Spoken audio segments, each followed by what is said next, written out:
Okay, and we are back. So, give me a test 1 2. Make sure we're still hearing you. Test 1 2. You All got me right, we're all back? good. So we are Okay. back. So So, now we're go ahead. yeah. So apologize with that. Mhm. Uh, but sometimes these things happen. Yes, technical difficulties happen. To us, Especially, almost weekly. yes. I was just going to say that. uh, let's see. All right, so we're back. Okay, so let's look at it. First up, we were talking the GTA 6 trailer, so we're going to This start is there again. this is take two. Yeah, take two. So I'll say we're going to start with the GTA 6 trailer and go from there. We have fixed our technical problems now. You guys should be able to hear RuneScribe and myself. We don't have another channel open, so I'm hearing them. Hopefully, you guys are as well. Yeah. If you're not, please let us know. Yep. Exactly. Uh, but GTA 6 or GTA, the makers, Rockstar, the makers of GTA, just put out a new trailer for their upcoming 10 years in the making epic GTA 6. GTA 6. My God. Yep. Yeah.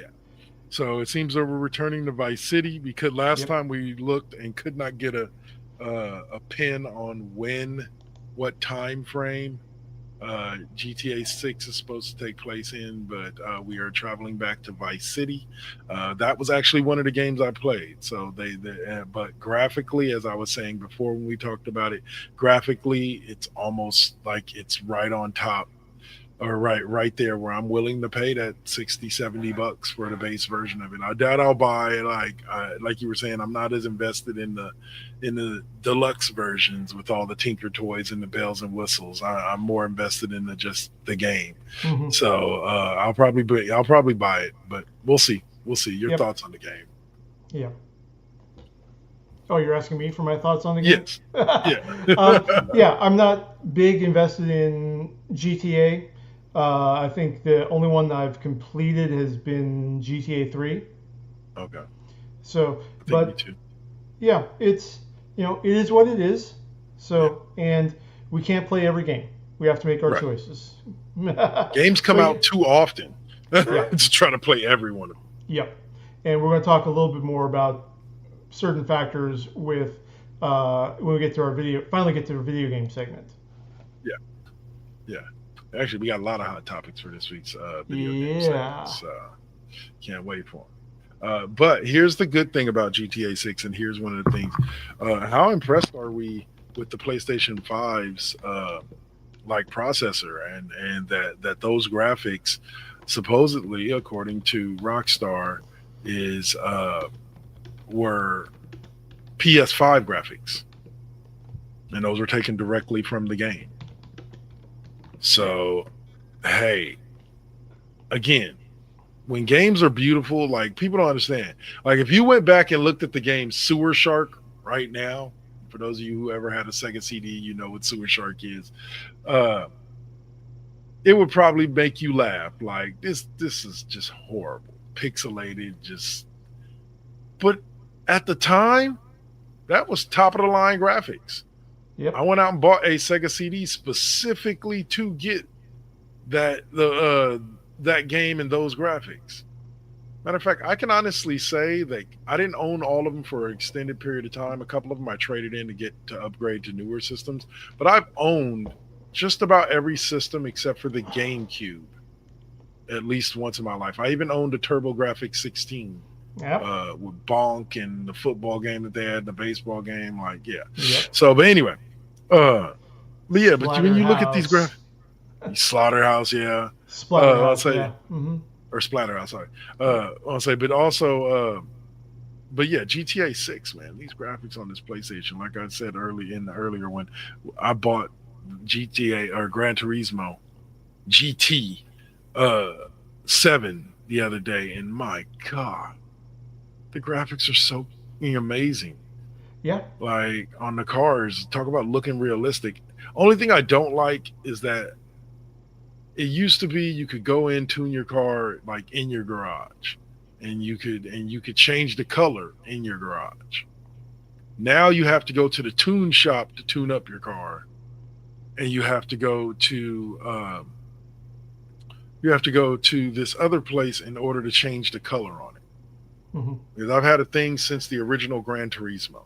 Every single car collection I've ever had in any Gran Turismo game has been completely black. All the cars are black. Some shade of black. Charcoal, dark black, glossy black, whatever. And if they weren't black when I got them, I changed them to black. All of them except for the race cars. The race cars I always left alone. But anyway, but GTA 6, like, the graphics look so beautiful, and it being a PS5 game, it makes me want to buy the game. Or it's going to be on both systems, but knowing those were PS5 graphics, I'll probably purchase it for the five over the Xbox. Yeah. But all right, so that will take us to the end of our discussion about GTA 6. If y'all want to see the intro and all that, check out the other version. I'll leave it up. Uh, this will take us immediately into.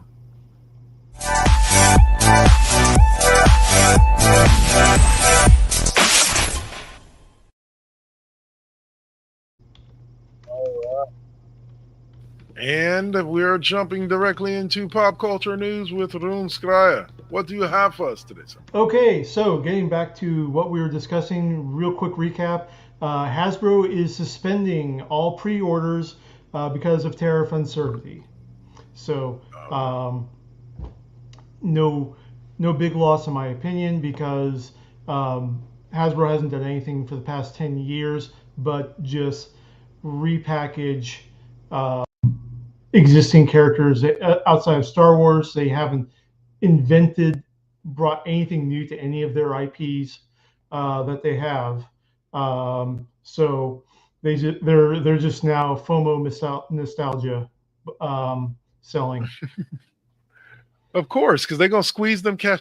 You know, whenever you talk about a whenever you talk about a Hasbro IP, I always imagine that cow that's basically skin and bones, but still Mhm. has the machine hooked up to its udders that's Yep, sucking milk out, and it's just yep, that's GI Joe, that's Transformers, that's every they are sucking every bit of milk out of those cows that they can.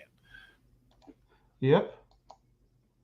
But yeah, yeah, it ain't as easy to get stuff from China anymore, huh? Nope. Not with all this tariff stuff. So, Yep, so yep. what else you got for us, sir? Okay. The Uh, Godzilla one too, huh? oh, right. Yeah, Godzilla. Uh, Toho Studios, they are regionalizing Godzilla, and they just introduced a new Godzilla design for Southeast Asia, so Mm, that they're going to have their own version of Godzilla, much like America has one and a half versions of Godzilla. We're only going to count the Matthew Broderick movie version as a half because, okay. yeah. Yeah. But like the Monarch verse, the legendary movie verse Godzilla, it's unique, but still has stylistic components from the classic Godzilla. Yeah. So we'll see how that turns out for Toho, and it'll be interesting to see, if they do like a European Godzilla or an African Godzilla or a South American Godzilla. It just Uh, it. I guess I ask, like, what. So are we if we're doing ones per country, are we basing it off of what lizards exist within that country? Like, I think that would be the yes, best way to go about. I kind of that sounds like it'd be cool. Um, I think it's just more to kind of tap into the regional cultures. Yeah. Because when you see a Toho Godzilla movie, it's primarily Japan that's fighting off Godzilla Okay. and they're coming up with a solution. Whereas in the legendary, the Monarch verse, it's America leading the fight. Okay. So in Southeast Asia, I could see it being India Hmm. leading the fight against Godzilla. Um, in Africa, I don't know where you would have what you would have, but one of the Killing me. I Tell know. I'm sorry. This white person moment has been brought to you by First Gen Extras. Oh man. But like South America, it could be Right. Brazil. Um, Africa, it could be Nigeria. I mean, the obvious answer would be South Africa, but that's kind of Well, I also think of whatever. it a Right. different way in the sense that a different angle that they could go with it is instead of it being a particular Godzilla for every country, it's all the same Godzilla. It's just different groups of people working with it Exactly. Yeah, to deal exactly. with different threats. You Right. know, Or Godzilla just wakes up at different locations. And yeah, so it's not necessarily um, different Godzillas, it's just alternate universes. right. Yeah. Where Godzilla So, woke up in this place or this place right. and worked with this place instead of Which would working be with the which would yeah, be kind of awesome to see because then that leads to the inevitable multiverse film mhm, where you have all the different Godzillas teaming up to fight, like say all the different King Ghidorahs. yeah.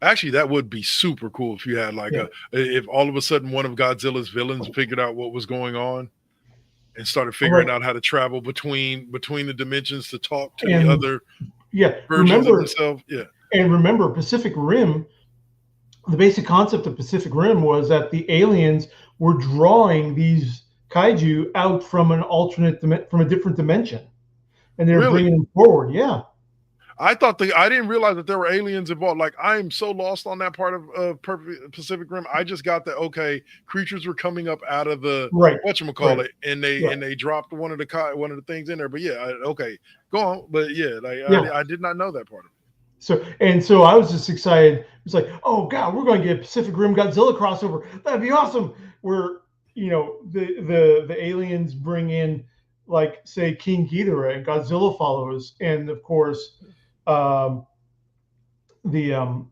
the organization I can't remember what it is in Pacific Rim, but the organization with the mechs, they it. start Yeah. fighting Godzilla, and then when Godzilla starts fighting King Ghidorah instead, they realize that hey, we're actually on the same side here, and so we get the team up.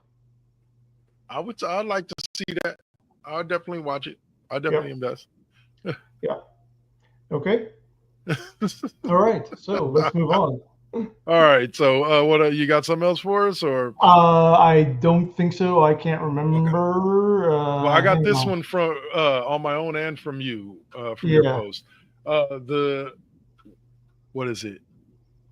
The video game or not the World Video Game Game Hall of Awards. Fame. Yeah. Yeah, has announced. Is it the finalist No. No. These or are the ones that are going in for the class uh, 2025. so you got the Defender game, Yep. Tamagotchi, Golden Yep. Eye, yeah, and Quake all Yes. got in to the World Video Game Hall of Fame. Let's go. Yeah. Let's I go. mean, Defender, um, brand. I mean, it set the standard for difficulty in arcade games back in the Yeah. 80s. That's what took video games from, say, Space Invaders, which gets hard because everything speeds up, Yeah. but you can still do it, to all of a sudden, oh my God, where are all these things coming from?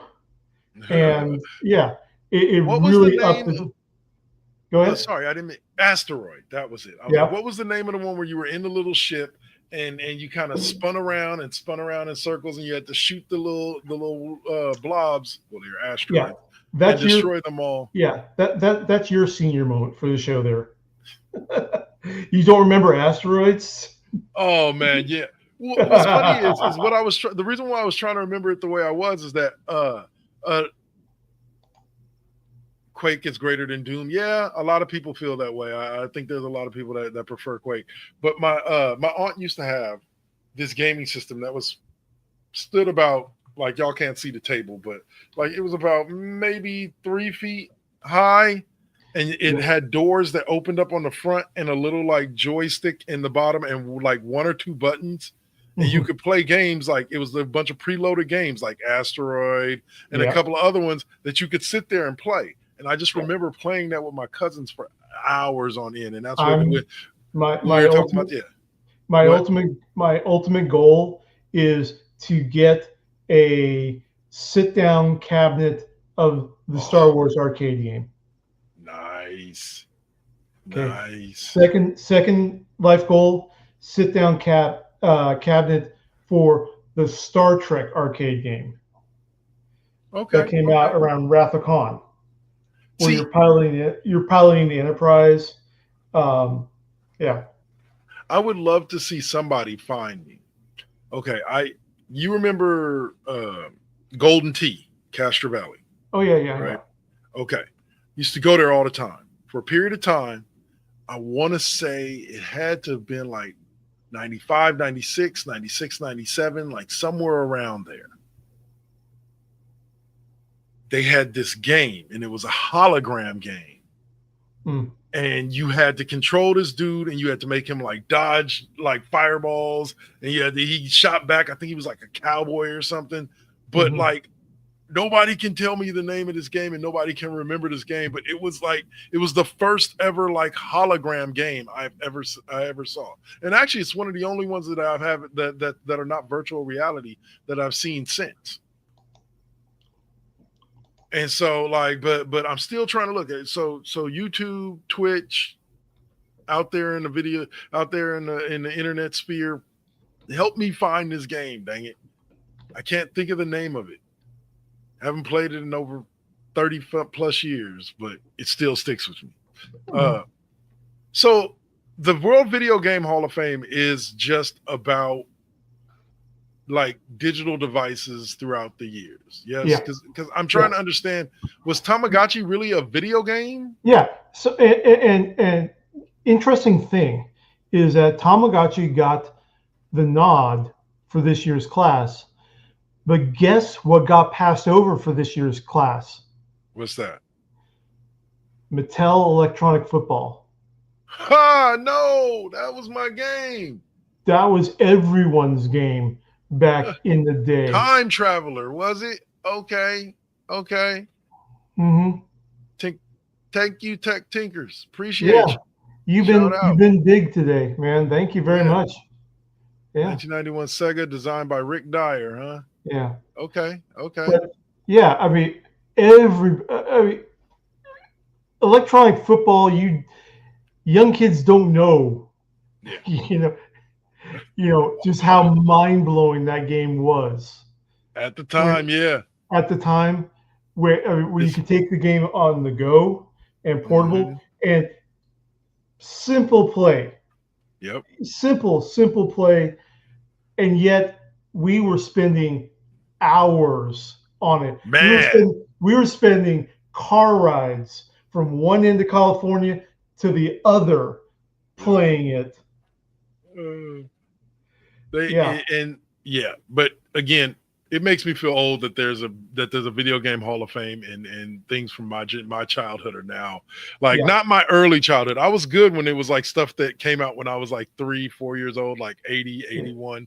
Like, but now you're talking about that. Like, I actually remember playing like GoldenEye. Like, I remember investing hours in that 4x4 split screen, like first ever really like, even with sports games, they hadn't really figured out the multiplayer aspect of it too well yeah, yet at the yeah, time in which GoldenEye came out. yeah. Yeah.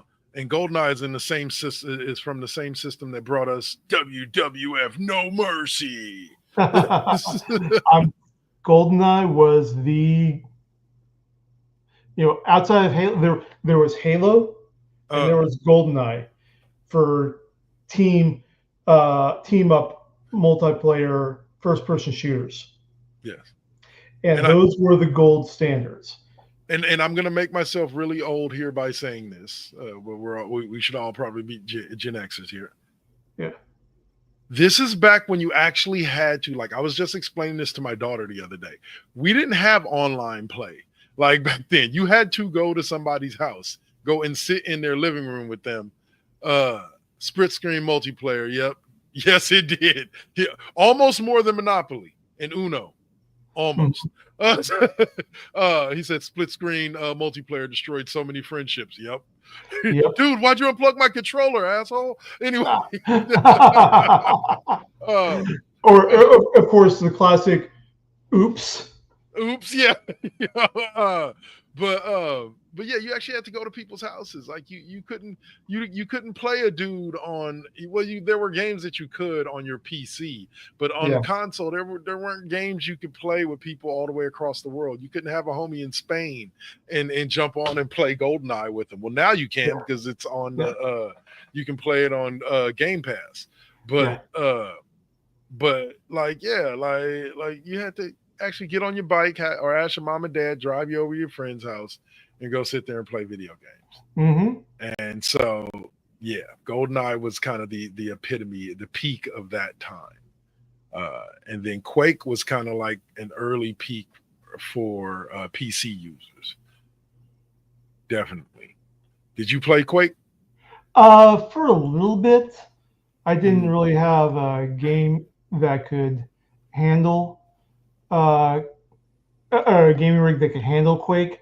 So it was just yeah.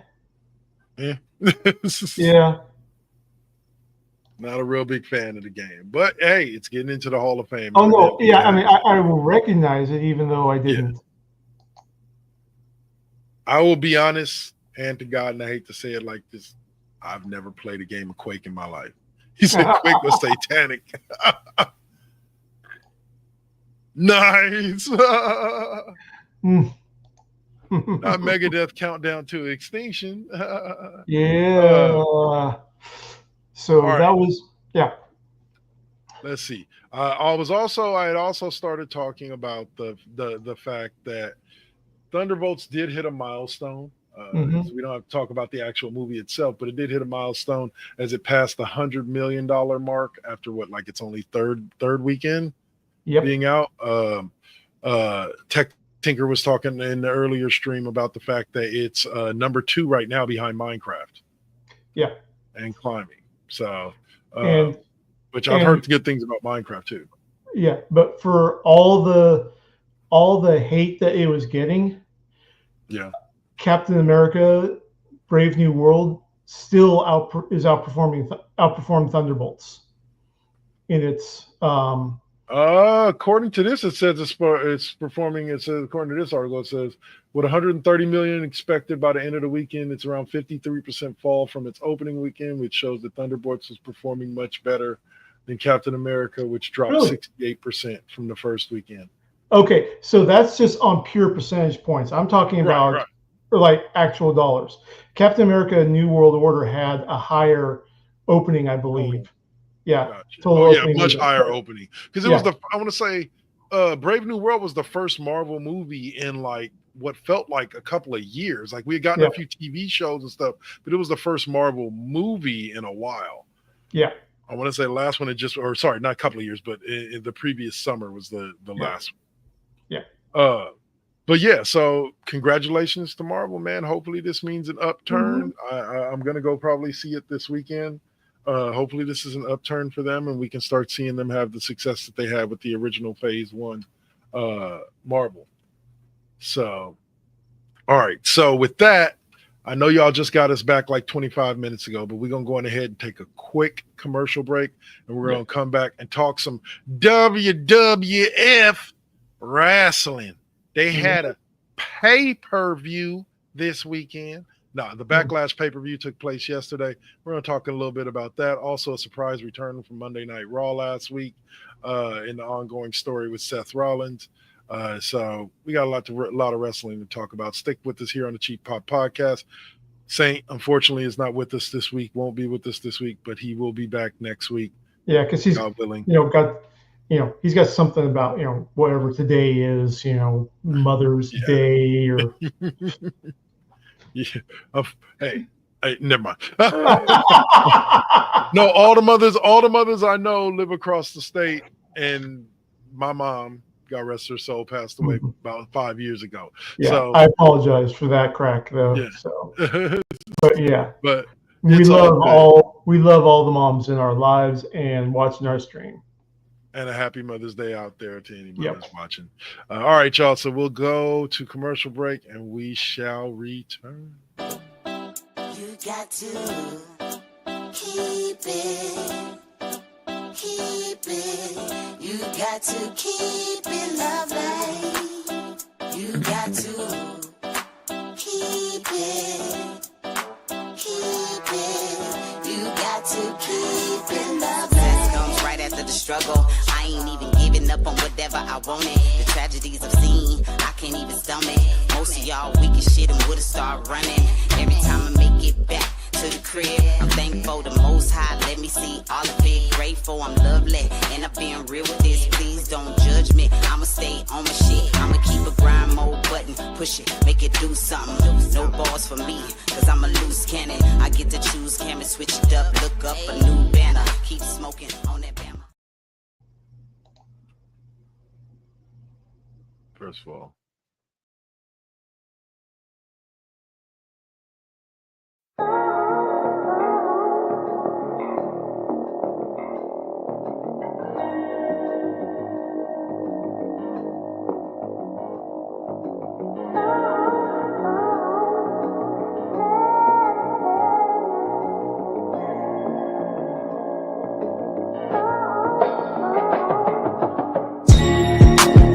they say that beauty is in the eye of the beholder. But the definition of beauty is distorted. Yeah. Come on. Searching for yourself, so insecure about the way you look, so you go to Miami. You can't find the love within yourself.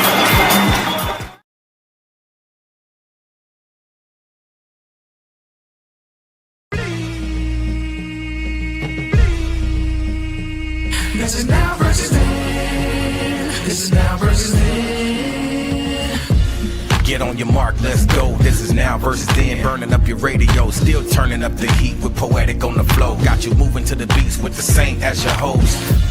Shout out the collective, hold it down, we gon' clown, that's the lesson. Where Generation X meets Generation Next, with them bangers from the east to the south to the west. Yeah, this how we do it in Sacktown. Slide to the studio, yup, it goes down. These beats gon' pound, waking the game up, told you it goes down. And this is only the intro. Turn the mics on, shout out to my kinfolk. Where you at, y'all? Let's get this started. Turn down for what? We about to start the party. Let's go, let's go, let's go, let's go. This is now versus then. This is now versus then.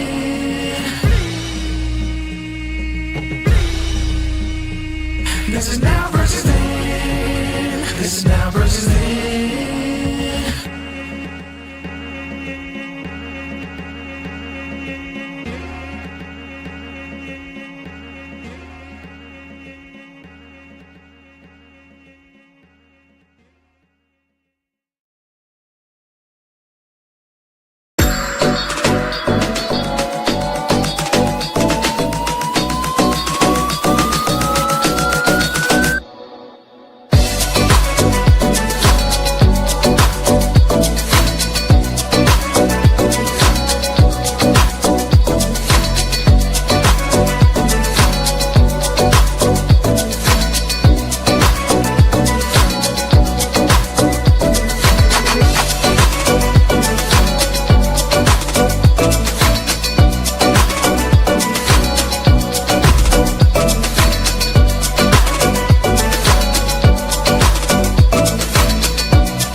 All right, and we are back to talking about big sweaty men in tiny shorts. People don't like it when I describe it like that, but that's what it is. All right, But happy Rusev Day. happy Rusev Day, yes. Rusev Crush. Anyway, that yesterday saw another WWE Triple H PLE pass, and that is WWE Backlash. Backlash pay-per-view took place from St. Louis, Missouri. Yes, I had another senior moment. I had to think about what state St. Louis was in.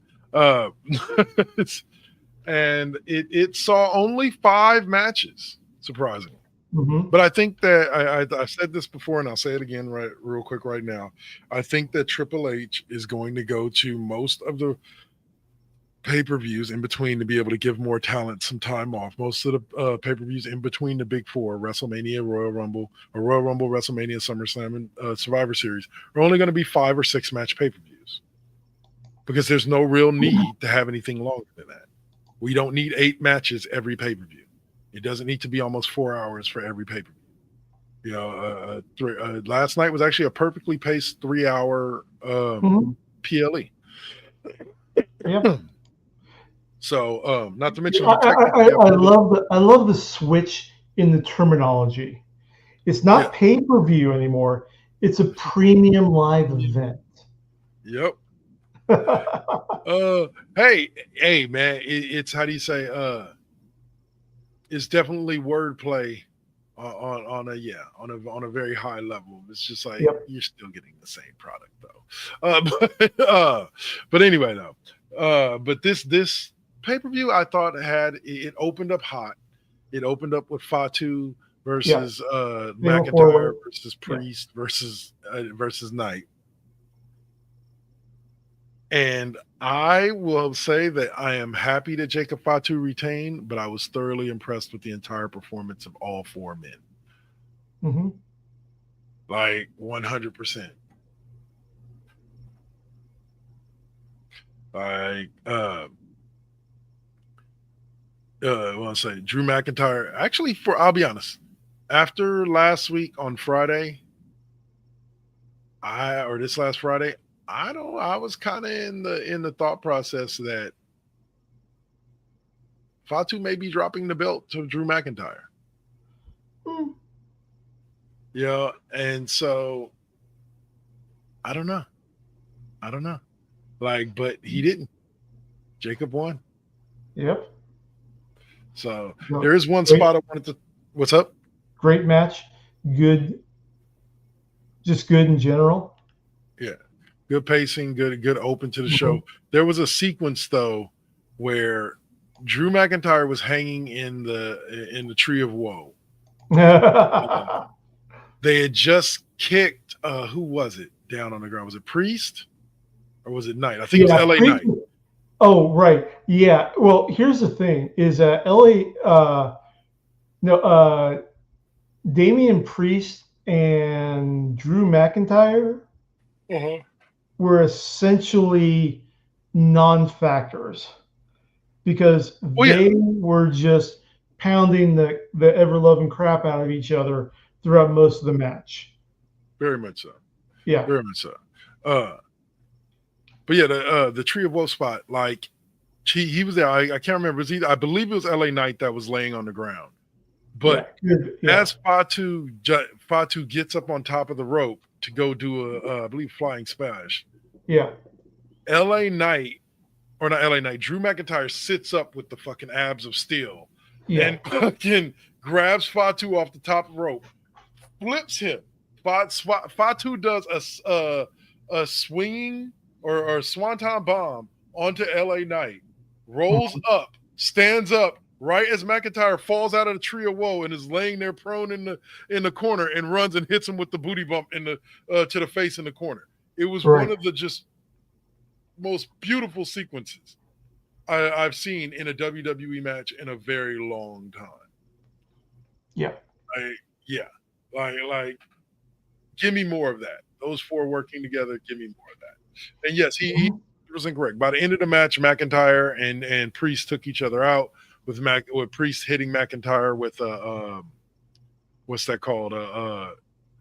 South of Heaven choke slam. Yeah. Through the table that pretty much took them out of the rest of the match, and it came down to Fatu and LA Knight.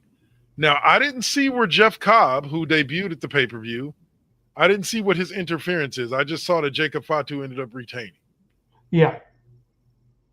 So, yeah. So I don't know what happened with Cobb. Let's see. Jeff Cobb shocked Knight by attacking him from the crowd. Fatu looked confused. We realized what happened, but he took advantage of the situation and finished off the megastar to get the win. Okay. So Jeff Cobb, for those of you who don't know who Jeff Cobb is actually from the same area that we are. Or at least like he wrestled down there for All Pro Wrestling, and is a friend of the show, Orlando Matthias, otherwise known as Jameel Hemphill. Otherwise known as Killer J. Killer J, my boy. Yeah. Check out NBC Comics. Didn't What's he up? also do? Didn't he also wrestle under Jamil bin Laden? I don't Or was remember that. that just a joke? I thought I I think that thought it was was a just a joke. joke. Yeah, I I can't remember. I remember. remember that he did do Orlando Matthias for a while, or at least he was thinking about Yeah. doing Orlando Matthias. Yeah. But yeah. So yeah.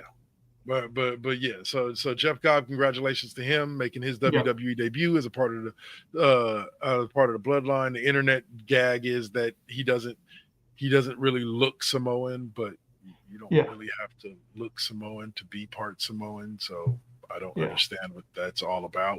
Like so. Yeah. So that was a good opening match, and see what was the next The step. follow-up match after that was my Raven Queen, my Oh engaged Raven yes, Queen, uh, Lyra Valkyria, taking yes, on Becky Lynch. yep. Yeah, That was a good solid match, and yeah, Lyra Valkyria, her fiance got into the act a little bit as well, he got while shown on camera. yeah, Yeah, like yeah, but Becky was kind of was taunting blocking. him Yeah, down in the crowd and everything. He's like, "Is this your man? Is this your man?" And blah blah blah blah blah. But yeah, up the ante and everything. But great he's a match. Great. wrestler overseas, by the way. Okay. Yeah, Uh, great storytelling. Um, 100%. yeah, because um, Becky's definitely spiraling. Uh, Yes. and it's kind of almost like, if Seth is building a new stable of Paul Heyman, I'm pretty sure she's going to become a Paul Heyman girl. Oh yeah, I wouldn't doubt it. I wouldn't doubt it. If they are planning to build out the stable, which according to both Seth Rollins and Paul Heyman, this ain't gonna be over soon. Oh yeah, So if they are 100% about to build a full stable, I don't see any reason why Becky wouldn't. yeah, You know what I'm saying? I'm just wondering who the other males are going to be, because that's going to be truly interesting to see who aligns with Seth and who's going to align with the other team, yeah, whoever that team may be led by. But Becky Lynch snapped after the match was over and beat the snot out of Lyra Valkyria. Unfortunately, yeah, left her shaking and holding up the belt. But she gave her one hell of a match, and there's unfortunately they say she may have broken her yeah. nose. Her nose, yeah, Yeah, which would suck. Like, oh yeah, no, I don't want to. Yeah, no, I don't want her to. Don't break your nose. yep, yep, It's yep. not. um, which, by the way, I'll drop this news here too. I was telling Room Square off air this weekend. Got a chance to meet Samantha Irvin, former ring announcer for WWE, otherwise known as Samantha the Bomb. She was awesome. Didn't get to meet her husband Ricochet. He was there too. I went to the Lodi Comic Con. He was there too, but didn't get to meet him. But got to meet her. Got her. She's awesome. Anyway, so the next match after the Lynch and Valkyria match was Dominic Mysterio and Penta. Yeah. Now, an interesting thing I was talking with Dark Lord about before we started is Finn Balor's new shirt, and it was not this past Raw, but the Raw before that. It was after Dom won the title that Finn stopped wearing his usual FB T-shirt, and he started wearing Dom's now promo T-shirt, right, on sale through Wrestling Zone or whatever the fan portal is. Probably, or Yeah, WWE.com. yeah. But two things about it, and the hilarious thing first is that the back, and we get plenty of back shots of Dom or of Finn while he's standing around during the match. The back of the shirt in block print, white on black, white block print on black T-shirt says "Daddy Dom." Now, phrasing. So, but the great thing about it is the front of the shirt. That it says it's got the new Dominic Mysterio logo in there. The kind of sort of coat of arms, but in the what we think of as it's the font or typeface that we kind of associate with Chicano or Latino in there. That really intricate Latin typeface. It says Latino cheat. So I definitely love the fact that they're leaning into the Eddie Guerrero thing with Dom. Like he's adopting the look. He kind of has the arrogance that Eddie had. Like, of course, there is nobody like Latino. There never will be. Eddie Guerrero was that dude. But Dom's definitely encompassing his uncle's aura 100%. Absolutely. And it's actually kind of interesting. Just need Dom to get some bass in his voice. Sorry, his voice is super high pitch. Like I am starting to come around to Dom being a very good wrestler in there, and so because this match with Penta was yet another proof of that. It was really good. And it kind of ties into. Actually, I'll save this for the Cena match. But and of course, Penta shows up. He's showing off. He's scattering the Judgment Day. Well, he doesn't scatter the Judgment Day, but referee is arguing with Carlito for a bit. Finn tries to grab Dom's leg, and Dom shakes him off, and the referee catches it and sends all three. That's it. You're thinking different.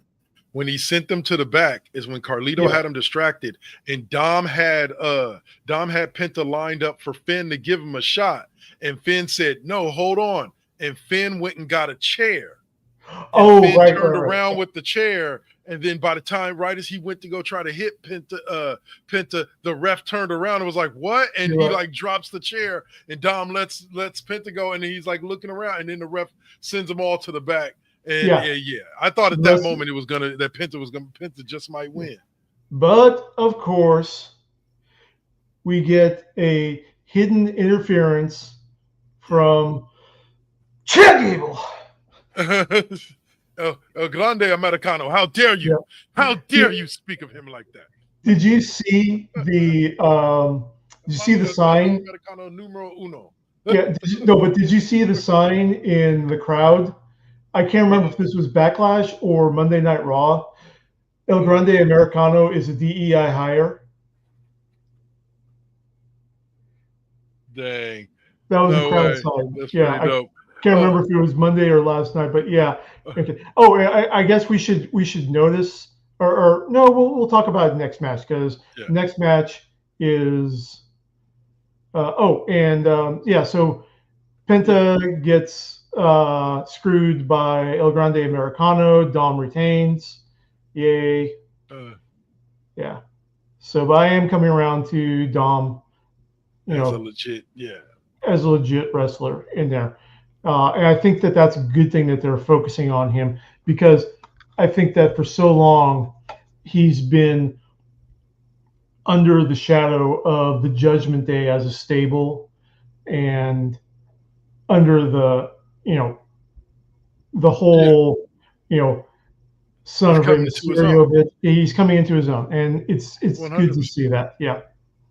Well, I'll say all right. So the next match was hard to watch, but I thought it was a decent match for the story I wanted to tell. I think what we're doing is we're trying to push Gunther towards this super heel type thing. Yeah, they want him to the point where when he walks out, it's kind of like Dom, that white hot Dom heat, where they're booing you from the moment your theme music hits. Right. And and this match furthered that. Like, but McAfee gave it a go. Full props to Pat McAfee. He took some serious hits. He gave some serious hits, and he gave as good as you would expect, and that's why Wade Barrett was running commentary with Michael Cole in there, and of course Gunther has Pat down, but multiple times, but refuses to pin him because he wants to keep the match going. And he's more lesson to Michael Cole. Yep. And so Cole steps into the ring to try to plead with Gunther to end it. No. And Gunther dragged him into the ring. He was that's right. Yeah. He was in the match, and Gunther dragged him up into the ring, and Gunther almost had his way with Michael Cole again. Like scary dream. Yeah. So that happened, and I understand. Like, I agree with you that they're pushing the storyline in there, but is it really a needed storyline? I mean, I think they're not going to. Wrestling is all about topping what you did the week before. Yes and no. I don't think that anything is going to top a turning heel moment with Gunther dismantling Jim Uso. No. Here's the thing that I'm going to point out to you. Here's the reason why I think that Gunther, prior to not this year's WrestleMania, but the year prior, for a year prior to that, Gunther had been built up as this, like, almost a year and a half, as this unbeatable heel champion. Everybody hated Gunther because Gunther was this unbeatable beast who was bringing back respectability to the wrestling ring. Right. And this, now mind you, this was a continuation of his character from NXT, Walter, and his UK NXT. So, like, for almost just a little history on Gunther, he also held the NXT Heavyweight Championship for 838 something days. So for like almost 3 years, right? They had built him up for this whole time as this monster heel, unbeatable. He went from UK NXT being the champion till they finished, came to NXT and won the championship and held the championship for hella days. Then he came immediately to the main roster and won the Intercontinental title and held that for hella days. Yeah. Right? So you build him as this monster heel. Then 2 years ago, you have Sami Zayn beat him for the IC title. So now you've weakened your monster.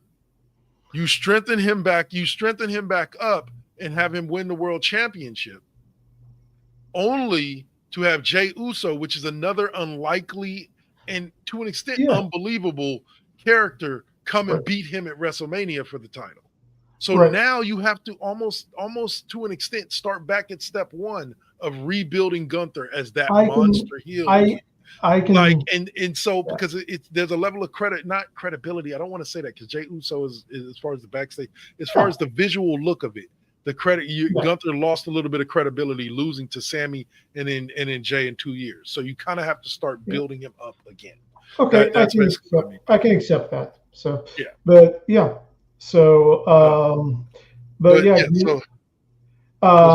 Gunther chokes out Pat McAfee at the end. McAfee doesn't tap out. I was going to say, he never tapped. He just passed out. He passed out. Referee called the match, which Gunther was pissed about. But, but he actually, here's the thing about it. Here's where the Gunther's just trying. I think that they're just kind of doing is that after the match, Gunther and after McAfee came to and he stood up, Gunther actually shook his hand. Yeah. For the match that he gave him. Because during the last little flurry of the match, there were a couple times that looked like McAfee might get over.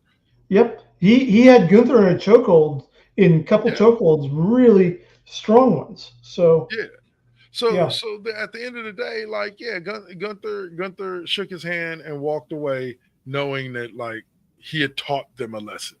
Yes. Whatever. But yes, it's definitely building. Like, we're going to start seeing Gunther booed out the building, I think, soon here, when he tries to talk. But I think he's going to go after, I think, in all honesty, we got the WWE draft coming up. I think it may be this week. this Monday and Friday. But I haven't seen any advertisements for it, so maybe not. But we got the WWE draft coming up, and I think we're going to see Gunther move to SmackDown to chase John Cena. I think Gunther will be one of John Cena's because remember, what did John Cena just say at the end of Backlash? So, all right, besides taking R-Truth when he interrupted John Cena at the that was great at the press conference. We'll get to that. R-Truth, I love you again. You are a treasure to wrestling. Never go away, man. You were just so hilarious. But anyway, so the match, Orton versus Cena for the World Heavyweight Championship last time. Yeah. It was a hell of a match. And let's remind everyone that St. Louis is Randy Orton's hometown. Yes. So, which that intro, I loved it. You saw Orton connecting with the crowd. He's like, pump me up, and they all start singing his intro, and he gets into it. Yeah. And I'm like, go on with your bad self, Randy. Yep. Go on with your bad self. So it was a great match. They were both, because there's no disqualifications disqualifications. The refs got knocked, but two different. Oh, right. No, I was talking about the table. Table. So they just slap and toss each other around the ring, delivering finishing move after finishing move after finishing move. It's like Cena hit like 6 AAs. Yeah, Randy puts Cena through the announce table. He tosses Cena over he puts him through the announce table. Yeah. And then he puts him through another folding table outside the ring in there. And just fantastic match for both of them. And in the end, there were shenanigans. I was gonna say, let's start with the first of the shenanigans, which was the first ref actually getting knocked out. Cena pushes Randy Orton, and I don't think it was. I'm talking about kayfabe. I don't think he was actually. For those of you watching, I don't think he was actually knocked out. But Cena running Randy Orton into the ref hitting his head, which he could have been knocked out on the steel steps, and not moving again. And for those of you who don't have the inside dope on wrestling. The referees, they are all pro wrestling trained. Right. Well, for the most part, they know how to take a bump. Yeah. Right. And in a lot of times on the road shows, the refs are from the local promotion. Right. And get brought in to not just meet the rest of them. But for the house shows, so that WWE can evaluate them and things like that. But that was one hell of a bump because but he knocks out. And then this goes to a whole thing of Cena and Orton hitting each other, or I think Orton hit him with a RKO at one point. He could have had the pin. He hit him with an RKO. The new ref came out, counted the 1-2. Cena kicked out. Yeah. So the match keeps going. They continue beating the snot out of each other. And they switch off each other's finishing moves. Cena pulls out an RKO, a couple of them. Randy pulls out an attitude adjustment. And like you said, I think Randy took like 4 AAs. If not. Yeah, easily in a row. Yeah. And so you have them going back and forth. Cena hits the second ref that comes out with the belt. Yeah. And knocks him out. Yeah. Now, here's what leads to one of the funniest shenanigans that happened in the last about 20 minutes of that match, or 15 minutes of that match. Nick Aldis and company come running from backstage to check on the refs. Yeah. As Randy Orton just hits John Cena with the RKO, and like the St. Louis crowd counts to like 12, and nobody comes out. Aldis comes out, he's checking on the ref. Randy Orton starts flipping the fuck out. Yep. And it starts with Aldis, who's telling him to calm down, and Randy fucking RKO's Aldis. He RKO's like a half dozen C-suite. Yep. Jamie Noble, like all the backstage guys. And Just meanwhile, and meanwhile, Wade Barrett Wade Barrett's just watching this, and Randy puts the RKO on Nick Aldis, and Randy's like, "Oh well, that's going to be a fine." That's going to be a fine. Yeah, that was one of those great ones. Oh man! But it was great, and both Cena and Randy had to deal with the fact that there's nobody conscious in ring to count the pinfalls. To count the pinfall, but so then that led to, after he cleared the ring, there's no ref in the ring, so now Randy snapped. So Randy goes to punt John Cena, in the head. Which is his classic move. And as he goes to do so, in slides another rapper, but not the one you think. It was not Travis Scott this time. It was R-Truth. And it was R-Truth begging Randy Orton not to do it. Yep. And Randy's like, what are you doing? So what does Randy do? In classic Randy fashion, Randy RKO's R-Truth. Yep. Which and then instead of going back to working on looking at Cena, Randy instead leans over the ropes to tell R-Truth, like, why did you get involved? And then Cena hits him with the hits him with slow blow right to the and got nice up in there, and then proceeds to hit him with the belt, lay him out, and conveniently now the knocked out ref from the steps is now awake. Just enough to climb his ass back in the ring and count the 1, 2, 3.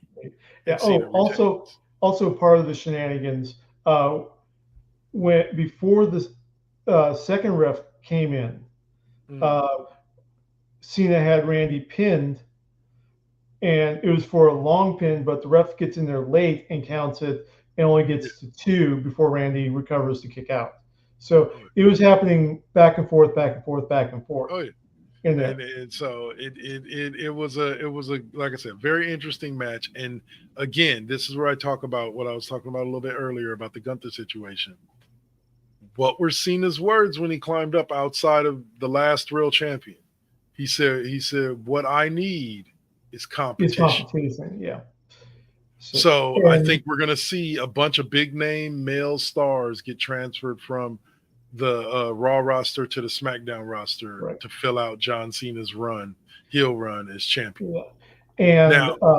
And getting into what I was going to say earlier, I saw a post that compares the classic definition of face and heel with the modern definition of face and heel.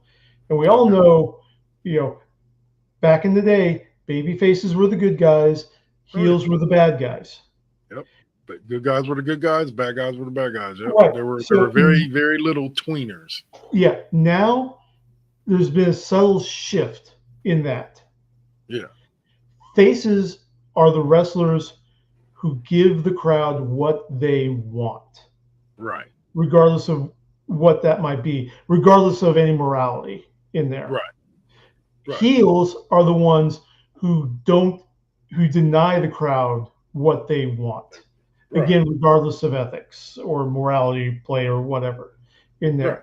So I like that. It's much more flexible in there. And also it's a nice natural evolution from the Attitude era.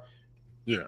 Yeah. So well, it's like this. The wrestlers of today is that well, here's where or should I say, let me restart that statement.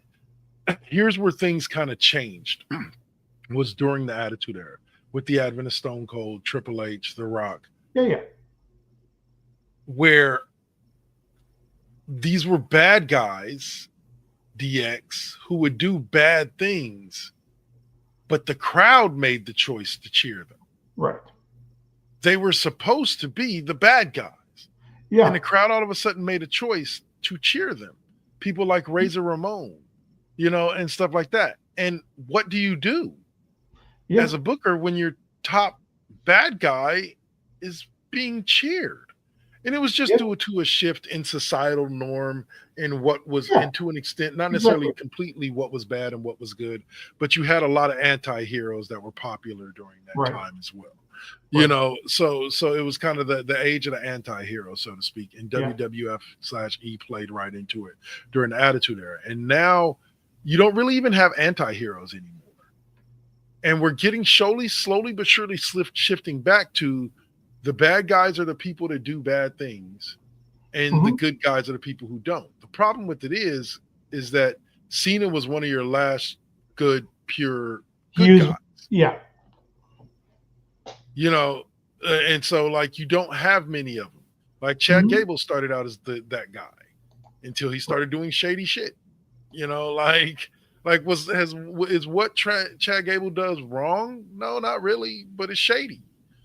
You know, and so I think that's where we're at right now, is that heels are still kind of trying to be the bad guys who do bad things, but they're kind of reading the crowd when they're trying to figure out, you know, what's going how to present these characters. Right. Yep. So good PLE all around. You know, I was happy with it. Yeah. And now let's talk about the press conference. Well, yes, after it was over. Yeah, I want to know what was said between John Cena and R-Truth that led to the AA through the table. I genuinely want to know that. Triple H started off the press conference and everything. John Cena interrupts, and Triple H literally says, well, you know, when the GOAT asks to take the stage, you give him the stage. And so he walked off and let Cena slip in to answer some questions. And Cena's like, you know, I realize I haven't exactly been kind to all you recently or in the past. So I'm going to open it up and answer any questions you might have in there. And then in comes R-Truth. Just with his absolute Cena idolation. And he leans in to talk to Cena about childhood hero. Yeah. And Cena is like, get away from me. And I believe they actually called him Rob. Ron. He didn't say Truth. Yeah. Ron. Yeah, Ron. Yeah, Ron the Truth Killing is his name. Yeah. Yeah. It's like, you know what? Yeah. And then he literally puts R-Truth through the table, the press table, with an AA.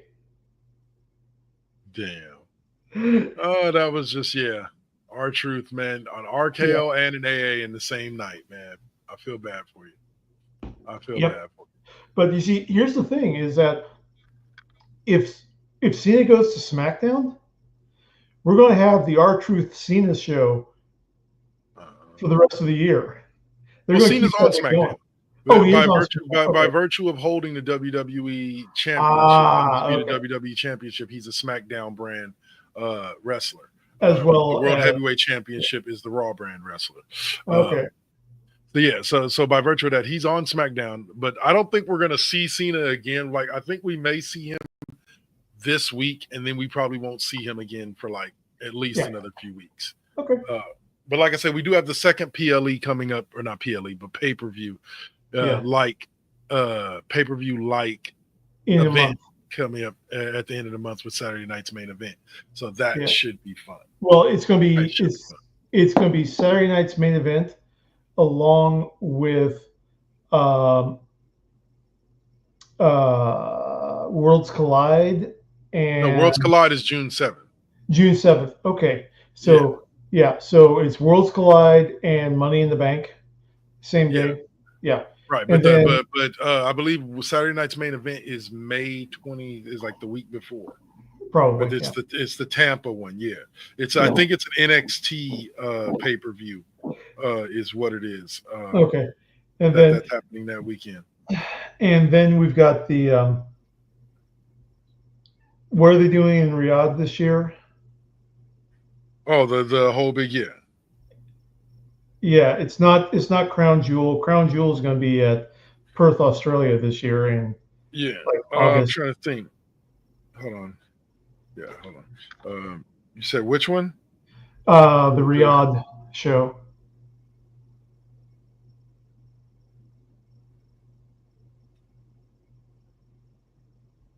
It's the General Sports Authority. Yeah. I thought that was next month, but it could be Yeah, July. I believe it is. I'm trying to find the name of it, but yeah, I think you're 100% right. It's gonna be 5 minutes. Here we go. Okay, here we go. 2024. Oh no, Royal Rumble is going to happen there, but yeah, they're having something in Riyadh where it's going to be. It's not Crown Jewel, you're right, but I can't think that it's not listed on the Night of Champions. Night of Champions 20. Yeah, except for Riyadh. Yeah, Yeah. Saturday, June 28th. there you go. Okay. There you go. Yeah. So it looks like we're getting 2 pay-per-views in June. Awesome. Yeah. And we got 2 pay-per-views this month too. And SummerSlam is going to 2 nights. That's that. Unfortunately, I believe that was Cardi B in the commercial is going to be hosting. Yes. Cardi B is going to be hosting. And, of course, me with my intimate connection with the world of hip hop and knowing everybody about it. I've been watching for the past month or so all the SummerSlam commercials. I'm like, who's this chick? And I guess it's Cardi B. She's like the big name and female name in the R&B world right now. And then they actually, rap. And it's all the same to me. No. I know. But then they finally, in the most recent SummerSlam, they actually put down at the bottom, hosted by Cardi B in the bottom center, along with the sponsors. So, all right, right.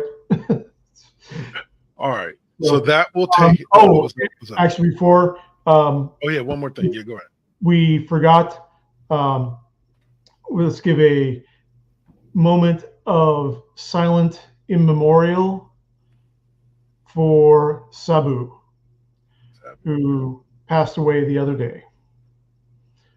Yeah, long time. Sabu was huge in the 90s at the same time as WWE was kicking off with the Attitude Era. Yeah. Sabu was doing his thing for ECW, for Paul Heyman and the boys over there in ECW.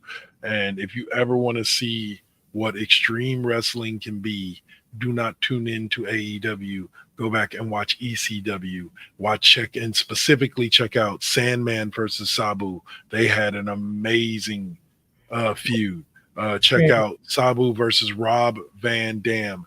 Moves you wouldn't even think of to do were being executed in those matches. Tommy Dreamer versus Sabu. They've had multiple amazing matches. And so the man, the myth, the legend is not with us anymore, and God rest his soul, because he was a great man from what I heard. But one final thing, and just so we can end wrestling on a high note. Yeah. Kenny Ortega defeated Xavier Woods. Yes. In a crossover match. And afterwards, after the event, Kenny Ortega got together with Kenny Omega. Got together with Xavier Woods. They hugged it out, congratulated each other, and then geeked out on video games. Yes.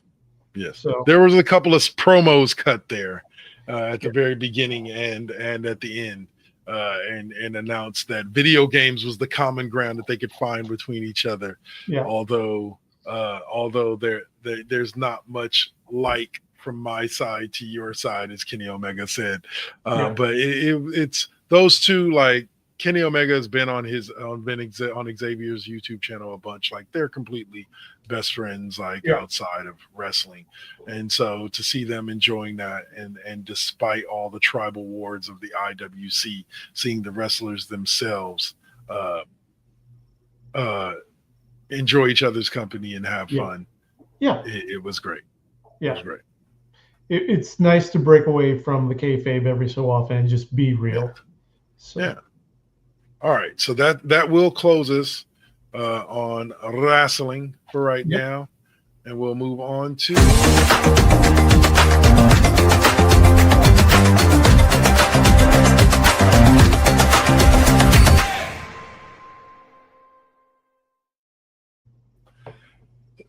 all right. And we are back with some fun video game news. Yeah. Let's start out with what is, sir, and you would know this, what is Star Wars Zero Company? Oh, I am glad you asked that question, sir. Because the trailer just dropped, and Star Wars Zero Company, to put it in layman's terms, is XCOM in the Star Wars universe. It is an XCOM-like tactical shooter, turn-based tactical shooter, but with Star Wars. But with Star Wars character. Okay. Yes. So we'll see if the Force can really make that 90% hit chance 90% instead of an automatic miss. Instead of an automatic miss, huh? Oh, Yeah. man. Yeah, you know what? That may be something that I would be interested in because, Yep. yeah. I'm sure that friend of the show, Jamil, is going to be a day one purchaser of that game. Yeah. Oh, right on. Like Yeah. I said, I've always been interested in games kind of like that. I don't know. I wasn't a big XCOM guy, but I know that Saint and Jamil were both, and they used to hype it up to me constantly. It's all about XCOM Enemy Unknown. Okay. Yeah. 2 is interesting. It's okay, and there's some very interesting changes in the gameplay and improvements in there. But I'm just not feeling the same way that I feel with the rush for XCOM Enemy Unknown. But all right. Yeah. So, but yeah, that trailer is on the Facebook page, so go check it out there. Yeah. And don't forget to like and subscribe to us while you're there, or please, yeah. So, or at least give us a follow in there. Yeah. So the next thing that I have is the dying months of the console wars. Yes. Where, first of all, PlayStation's got a lot of what used to be Xbox exclusive games are now for PlayStation as well. Right. Sony just put them on sale for $1.99 each. For which games are these? Hold on, let me pull up the list real quick. But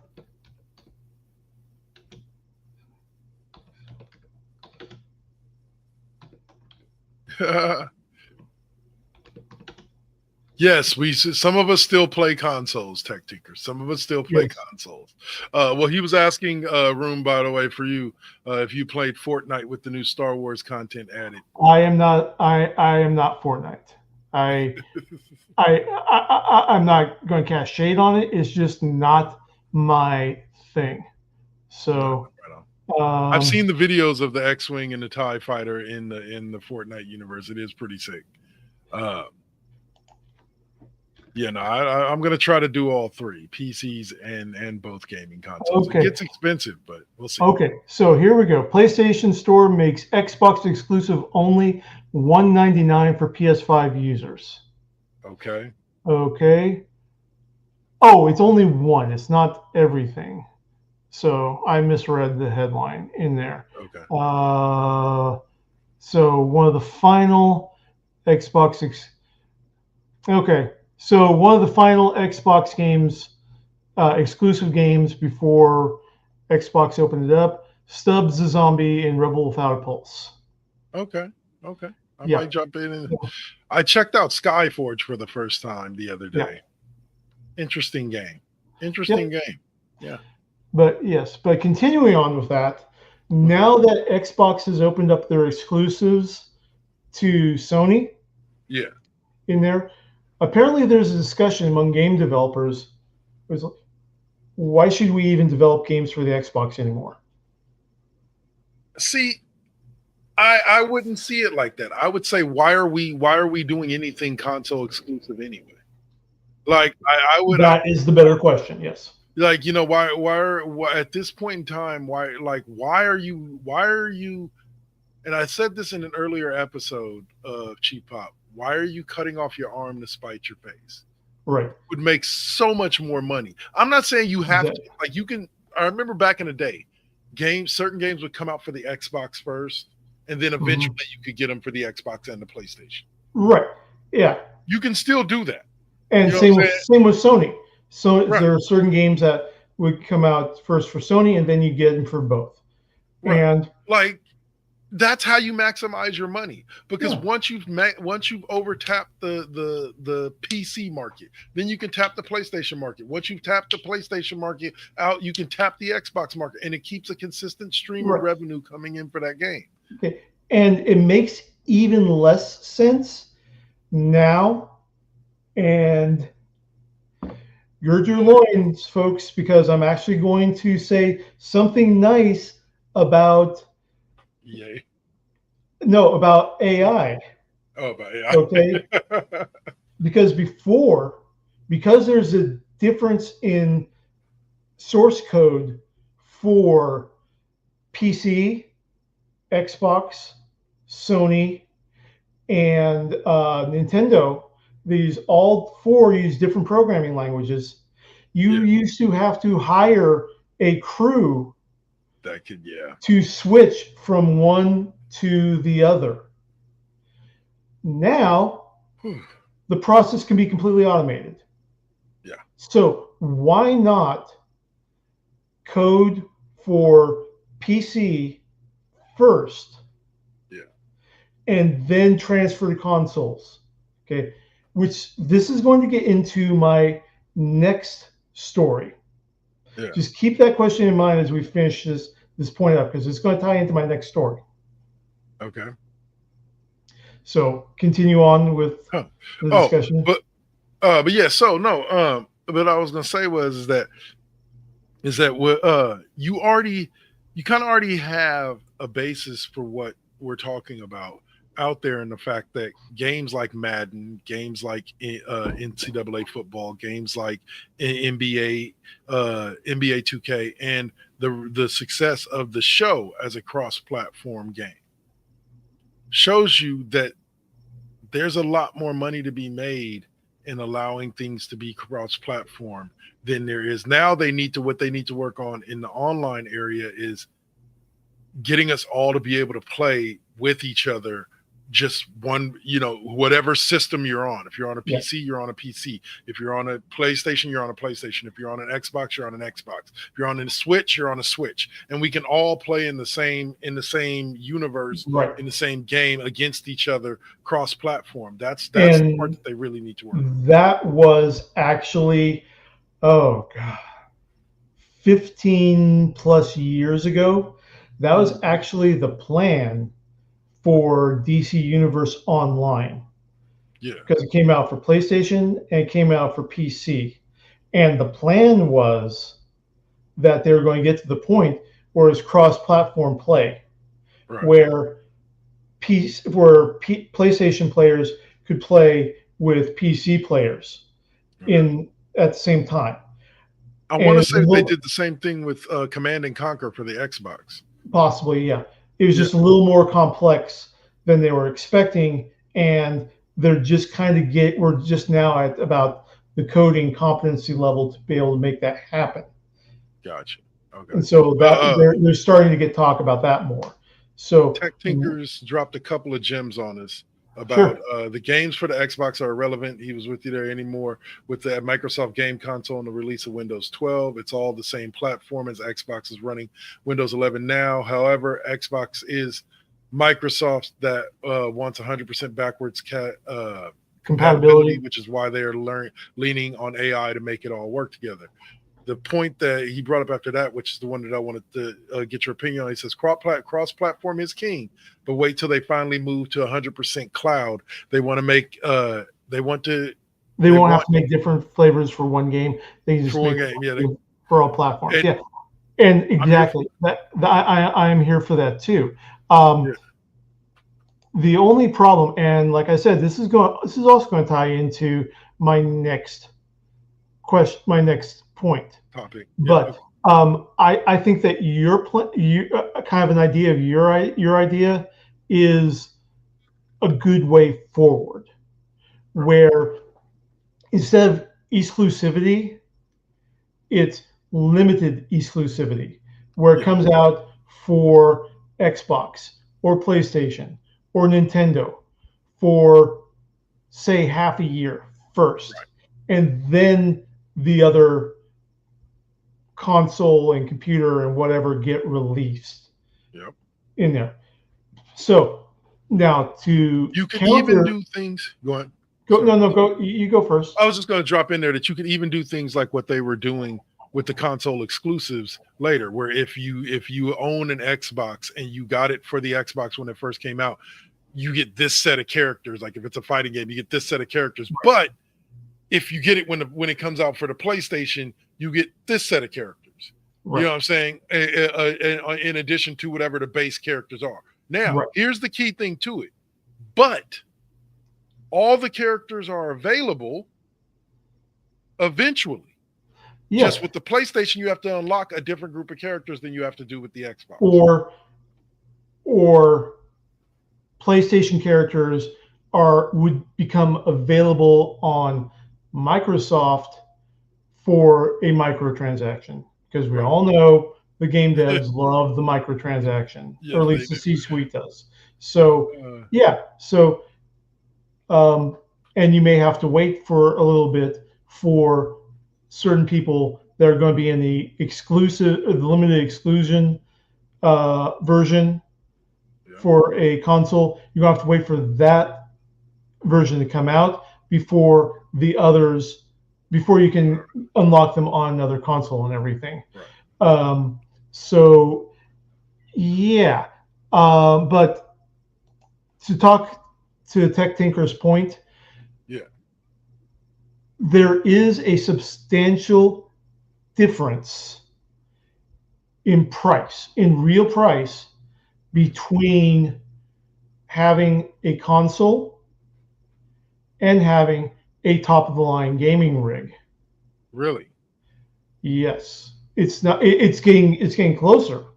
Yeah. But we're still talking about an extra couple $100 difference between an Xbox Series X and a good gaming computer.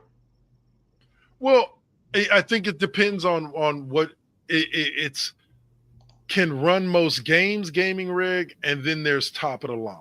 Right, exactly. Consoles price-wise are substantially cheaper than your top of the line gaming console. Yes. Now, if you're willing to step down a couple of steps in your video card and your audio card, then maybe you can get something that will still play these games and they'll look amazing, but it won't eat as much out of your pocketbook. But if you want a true top of the line gaming computer, I want to say at minimum you're looking $2-3 grand.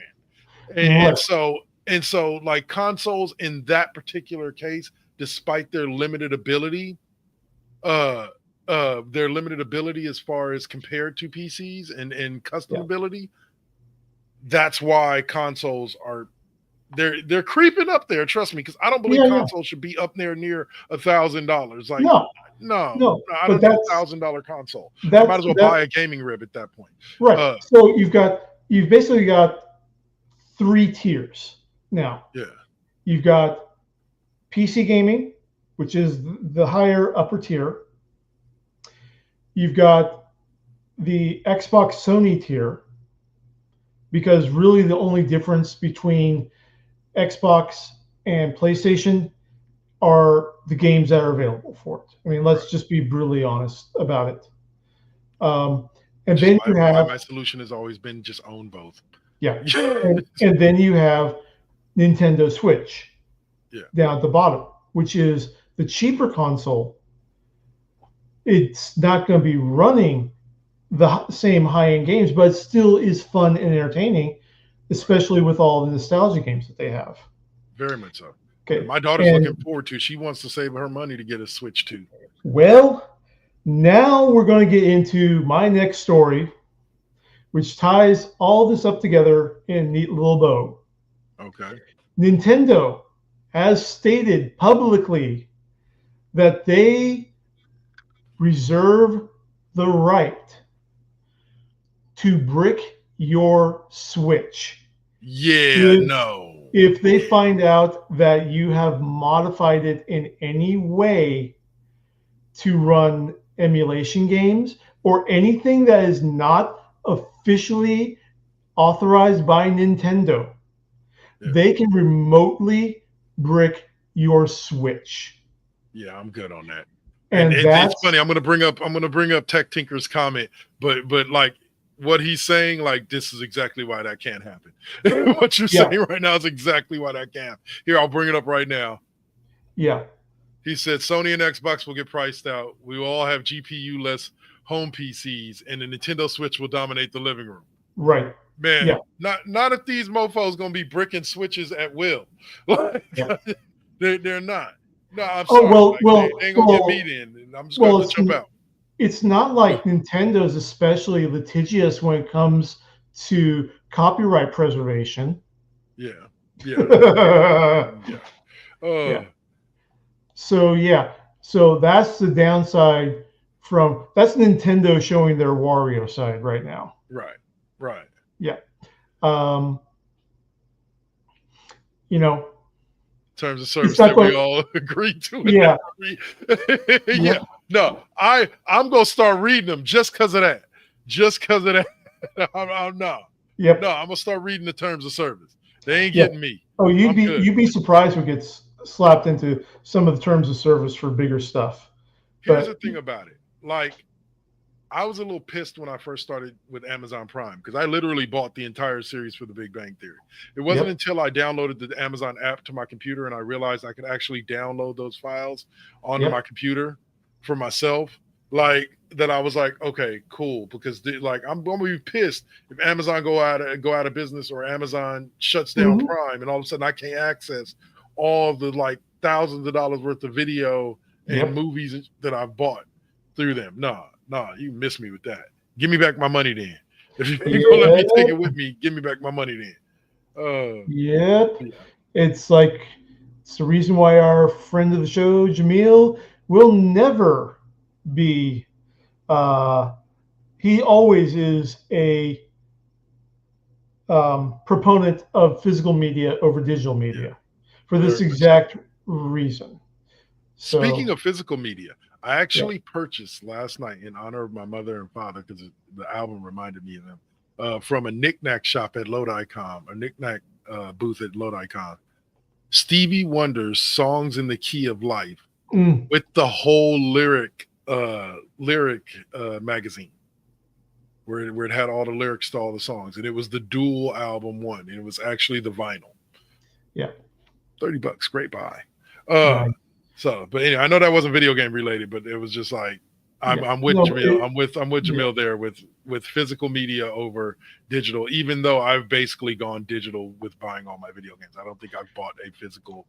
I was kind of forced to, because my ex couldn't, when she bought me the gaming system she couldn't afford the versions that had the disc. So she had to buy me the version that was digital. And I got an external hard drive for both of them. So I'm basically all digital now, after all the shit I talked a few years back about going digital. So all right. And in a pop culture video game crossover, okay, check the temperatures, because hell's about to freeze over, because I am going to put in a second positive word about AI on this show. Okay.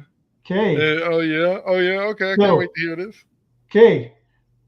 We now have a crossover between Between GPT and Lego. Chat GPT and Lego? Yes.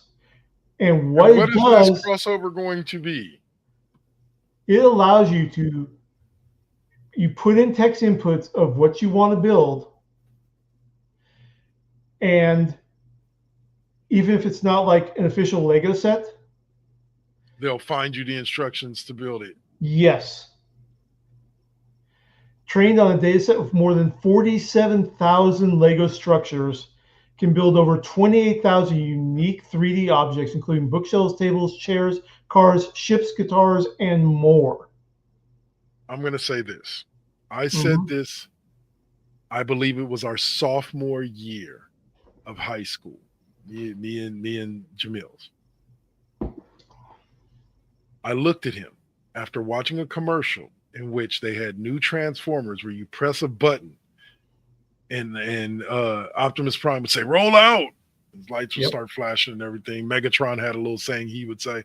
I said, every year they are taking the imagination out of playing with toys.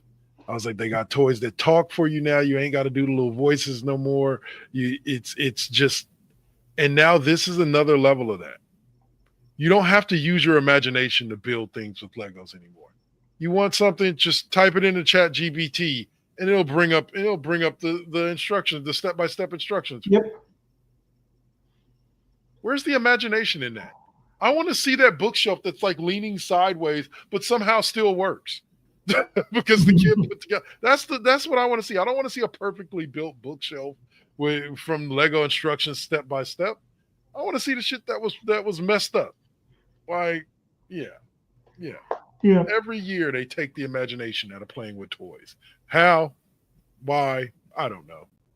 I don't know. Yep. Evidently we're on ad right now, but hopefully we should be back in just a second. Yeah. I hate Twitter ads. Anyway, I didn't say that. Master Twitter, sorry. Master Twitch, I didn't mean that. Don't cancel us. Ha ha ha. Yeah. Anyway, so but that is now available on GitHub. Nice. For you to use. It's called Stable Text 2 2 Lego. Well, I guess it's starting with the advent of the internet. They started posting instructions for how to build Lego things. YouTube, there's like 100 different channels of people showing you how to build different things with Lego. So I guess it just kind of falls in line with where we are. I just miss the days when kids could just get a pile of Legos and put together whatever they want without instructions. Well, they're still able to do that. But I mean, I get your point. But like, for example, maybe I want to be able to build that scale Lego model of Rivendell. Yeah. But I don't have an idea and I don't have the time to create it. Right. So it's all master business versus the builder. So talking about the Lego movie plot. Now, this is an interesting drop. Tech Tinkers drops one that says, he's fine with AI, love AI, so many benefits. He used to destroy everything fairly easy, but Copilot is my friend. When they take over and you get put into a casket full of red goo, mine will be padded, comfortable. I'll be rich and I'll take care of it. What was his name from the movie? No, I know you got Joe Pantoliano. Yeah. His character, that all he wanted to do was taste some steak. That's right. He wanted to taste some steak, man. He didn't give a shit about Neo and the One or any of that. He just wanted to taste some steak, man. Yeah. Tank. That's who I was thinking of. I thought Tank was the brother. Tank was the dude that ran the pilot. The board. Cypher, I think Cypher was. Yes. Cypher, yeah. He was the one that made the deal with the machines. Yep. Yeah. Yeah. Mr. Anderson. Thank you, sir. yeah, man, it was that was just my Matrix moment. Oh, Yeah, but no, I feel you, man. Like, don't get me wrong. Like, I'm looking at this AI sideways too. But as famous comedian Josh Johnson said, you know, I keep that strap on me. You know, gurgle, gurgle, pop, pop. They can come get some. You know, but yeah, man, I don't know where we're going with this AI thing. I don't know if you watched a couple of episodes ago, Tech Tinkers, but me, him, and Saint had it out about AI, and me Yeah. talking about some of the benefits of Yeah. what AI could do. But I understand the desire Yeah. to not want And AI to do everything for yeah, you. and that's the problem that I have with AI. It's not the technology in its of itself. It's the people who have the top domain level control of the technology. Elon Musk, Peter Thiel. I don't trust those guys to make change for a dollar. I feel you. I've been inside Palantir. I know what shit goes on in there. Well, all right. We are going to wind it down for today.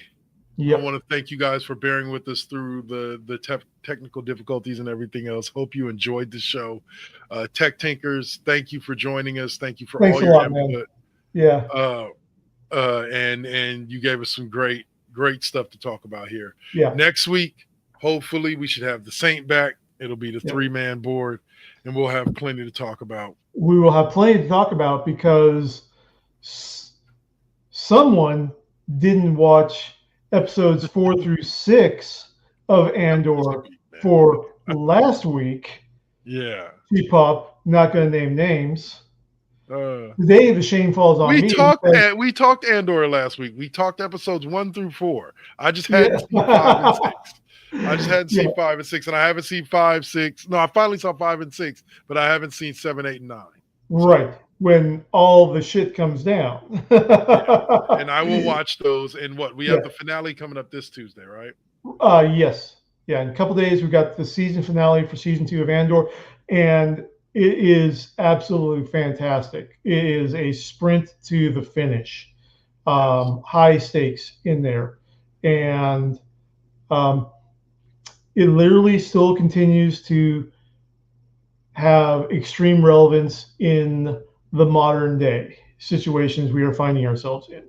But also, hopefully, this man and Saint will also watch the first 6 episodes of Star Wars Tales of the Underworld. I got time this week. So which is the new animated series. There's 6 episodes out so far. First 3 episodes are all about Asajj Ventress and her past post-Clone Wars life as she continues to struggle just to kind of be a better person rather than the assassin of Count Dooku. Yeah. Okay. And the second set of 3 episodes is all about Cad Bane and his history. And yeah, we'll do some talking about that. Dave Filoni's still in charge. We've got everybody back. Nikki Futterman as Asajj Ventress, Corey Burton as Cad Bane. Now, here's something interesting I just learned. Corey Burton has been a voice actor for a long, long time. We know that he's Cad Bane. He does a lot of other evil voices, like Brainiac in the DC animated universe and other things. You know what one of his earliest voice acting roles was? What's that? Spike in Transformers. Huh? Nice. That's how long he's been a voice actor. Wow. Most of my life, man's been working hard. Yep. All right.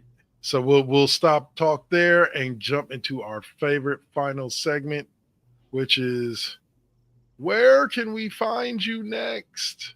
They can't hear me right now. Yes, they can. Hey, yay. I'll say, all right, go on ahead and take us off.